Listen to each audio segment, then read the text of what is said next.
Okay, I'm no meteorologist, but I do know that next week it is expected to get very cold in Houston, down to the 20s. Yes, and I feel like this is becoming more and more common, right? Every January, a freeze comes around. So we all know preparing your home for the icy weather is so important. Mel Camp is out with an expert from John Moore Services today with advice we all need to know. And Mel, this is really about preventing our pipes from freezing, which results in a lot of bad things. Costly, expensive, messy repairs. Absolutely. You know what? You hit the nail on the head, Derek. I mean, it is. We do know it's so expensive if you've ever had burst pipes. It's something you don't want to have happen. We are actually going to get some really good tips from Christian in just a moment. He's going to show us how to actually wrap pipes if you want to stand by and watch that. But there are some other things beyond pipes that we need to consider to get our homes ready. Isn't that right, Christian? Yes, there is. There's a lot of times people forget to go ahead and shut off their sprinkler system. A lot of people say, hey, yeah, I shut it off at the garage. No, that's not the only place you got to shut it off. You actually got to shut it off at the vacuum breaker. The vacuum breaker is where the water comes in and goes out of the sprinkler system. There's 2 valves there, and there's also 2 bleed valves. And I think we're going to get to that later on. But also wrapping your pipes, covering your hose spigots, making sure that everything is draining, faucets inside the house if you're going to leave your water on. And if you're not going to leave the water on, you could always just shut it off at the riser, meaning the main, and just bleed everything down in the house, meaning opening all your faucets. Until all the water is drained out. Now, if you do that, you're not going to have any water in your home, are you? You're not going to have any water in your home. You will have 1 flush per toilet, then you got to turn back on your water again and fill them up. Right, so it might be more practical to just drip your drip your faucets. You can leave them all on at a steady drip or just leave a small steady stream. Basically, you want to keep that water just constantly flowing.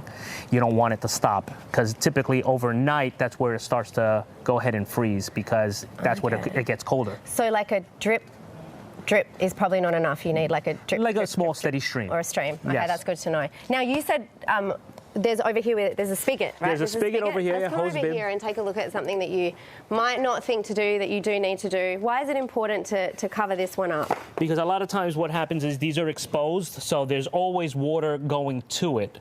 So that doesn't necessarily mean, since it's off, that doesn't mean there's water not going to it. There's always pressure, because the pressure is always constantly on inside your home. So what you want to do is keep it warm. You can put this on here, and what this does is just covers it. It's styrofoam, and you can even wrap it with some insulation too, and then just make sure to keep it covered from the elements so that it keeps it warm. Okay, that's great. Now, if we don't have one of these, because I think there's a lot of people are finding that these kinds of things are selling out fast ahead of next week's cold weather, what would you say we could use instead of this? Instead of this, if you can't find it anywhere, you could always find a pool noodle if you don't have that, but you could always wrap it with a towel, and you can put a plastic bag, something over it that's plastic, because what happens is overnight you get that morning dew, you get that misty weather, and that will soak that towel or something like that. So what happens is, of course, when a towel gets wet, it gets frozen, and that's going to affect the pipe. So you could always just wrap it with the towel and put a plastic bag or a tarp or something that's plastic to keep it enclosed and keep it dry. Keep it nice and dry. Okay, that's really good. Now, another thing people don't think of that we were chatting about was your heating system. I mean, if you haven't turned your heater on recently and you're out live TV, you want to make sure that you get that serviced. You want to get it serviced because you want to make sure it's working efficiently. You want to make sure it's also safe, because a lot of times people forget to check those things. They just turn it on, and you want to make sure it's venting properly, because of course when something's venting and it has a flame, it has carbon monoxide. So you want to make sure it's venting properly. Like one house I went to wasn't even connected to vent, so it was venting into the attic. That's really dangerous. I mean, we're talking about carbon monoxide poisoning. Yes. A risk with that. That's why you want to make sure to have it serviced every year. Okay, call your expert. And gutters. Why is it important for us to clear out our gutters if we have them? If you have gutters, the reason why you want to clear them is you want to check them, make sure everything's clear from them, because of course, like I said, overnight sometimes you get that mist. So mist, of course, is water, and it's going to freeze those leaves if it's not clear. So of course, when something freezes, it's going to weigh it down.